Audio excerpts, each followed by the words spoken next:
And now to regional matters, and Tanzanians went to the vote today in one of the country's most hotly contested elections ever. Our Francis Gashuri has been following this poll closely for a while now, and he now joins us with the very latest. Gashuri, what can you tell us about voting today and specifically vote counting, which should be underway?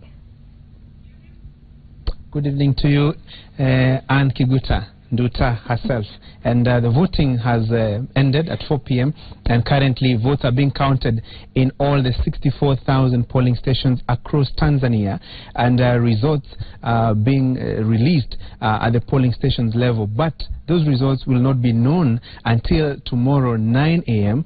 When the National Electoral Commission will be coming to Julius Nyerere International Conference Center here in Dar es Salaam to start releasing provisional results as they receive them from the 64,000 polling stations. They say they will do it tomorrow from 9 a.m. and they will be releasing results as they receive them in intervals of 3 hours. So tomorrow you can expect to hear results at 9 a.m., at noon, at 3 p.m. and at 6 p.m. Eventually, and they hope that we will have final results by the 29th of this month, and eventually on 30th, the person who will be declared winner in the presidential contest among the 8 contenders will be handed the winner's certificate and then released to the government for other preparations for swearing in and handing over of power from the outgoing President Kikwete to the new president who will have been elected by the 22.7 million registered voters here in Dar es Salaam, Tanzania. So the voting is over, counting continues, and there are some areas that we have received results, but you cannot we cannot announce those results because they have not been verified by the National Electoral Commission. We wait for tomorrow. But the candidates voted. There were 8 contestants for the presidency in Tanzania. John Pombe Magufuli of Chama Cha Mapinduzi CCM cast his vote this morning at his home in Geita this morning at about 10 a.m. and he said he's confident of a win and that he's going to succeed President Kikwete. Edward Lowassa of Chadema, or the coalition for the opposition coalition dubbed Muungano wa Katiba ya Tanzania, Ukawa, also cast his vote at Munduli polling station. That is in his rural home, and also confident that he is going to clinch the presidency in this contest that was held today. And it has been dubbed a 2-horse race pitting Magufuli and Lowassa. And a huge turnout in the course of the day, and various polling stations that we managed to tour right from 7 a.m. when the polling exercise began registered a huge turnout. And it is interesting to note that a good number of the people who turned up to vote this morning and the better part of the day were more youths. Remember, about 65% of the registered voters are below the age of 40, showing the enthusiasm that many youths have shown in this contest. Of course, there have been allegations of ballot boxes stuffing, voter bribery and other irregularities, but the National Electoral Commission said it had not yet received formally such complaints, and said that whenever they receive such complaints, they will be able to deal with them in accordance with the country's electoral rules.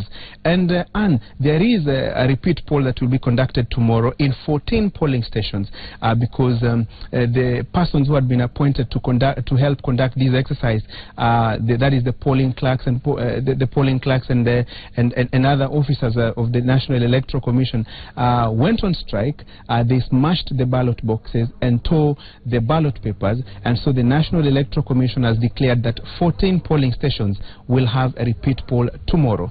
But other than the main contestants who are voting today, we also managed to catch up with the outgoing President Kikwete at his rural home where he was casting his ballot. Lulu Hassan was with him, and here is a story that she has prepared for us. Midday. midday.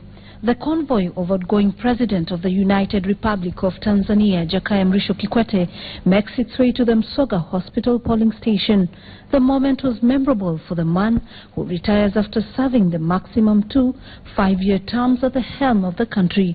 And now, it's time for him to hang his boots. From the official presidential vehicle to the queue, and the head of state followed every polling step like other voters.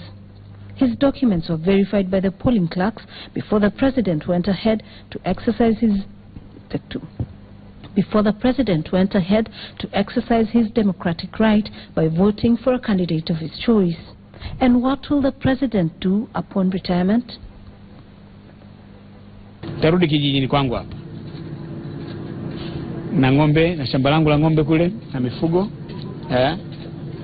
na shamba langu la mananasi. That's going to be my pastime. And his love for Kenya never went unnoticed.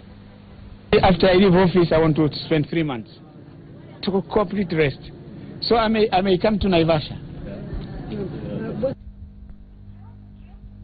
Indeed, and that's the story from Lulu Hassan, Jakaya Mrisho Kikwete, saying he is eager to retire and hand over the power to the person who will be succeeding him as the 5th president of Tanzania, and eager to come to Kenya for a break in Naivasha. So Naivasha, be ready to welcome a visitor.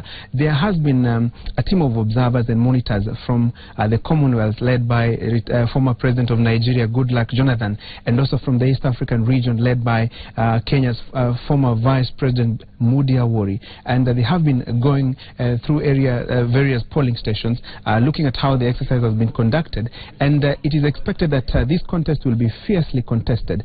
And so we caught up with Dr. Mudi Awori, who is leading the East African team of observers, and he had a very interesting perspective about how the exercise has been conducted and what they think as observers should be the situation.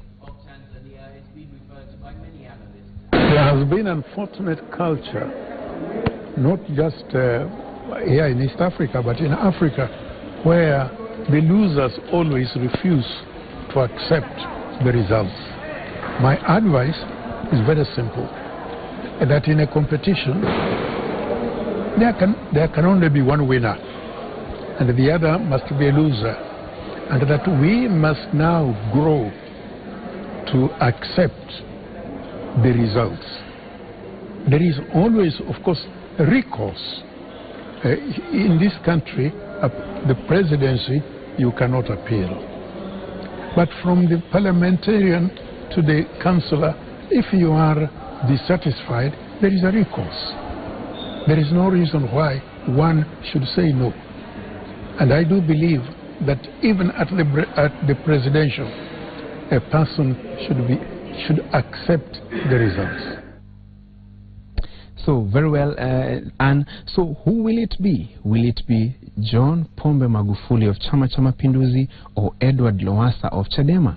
The answer to that question, the answer will begin to unfold tomorrow when the National Electoral Commission declares results of who will be the 5th president of Tanzania. And remember, the presidential poll outcome is not appealable here in Tanzania. So the final decision or the results that will be announced by the National Electoral Commission chaired by retired Judge Damian Lubuva will be final, and the person who will be declared winner will be sworn in. So that's all for now. Back to you in Nairobi for more on Sunday Live. Thanks very much, Francis Kashuri.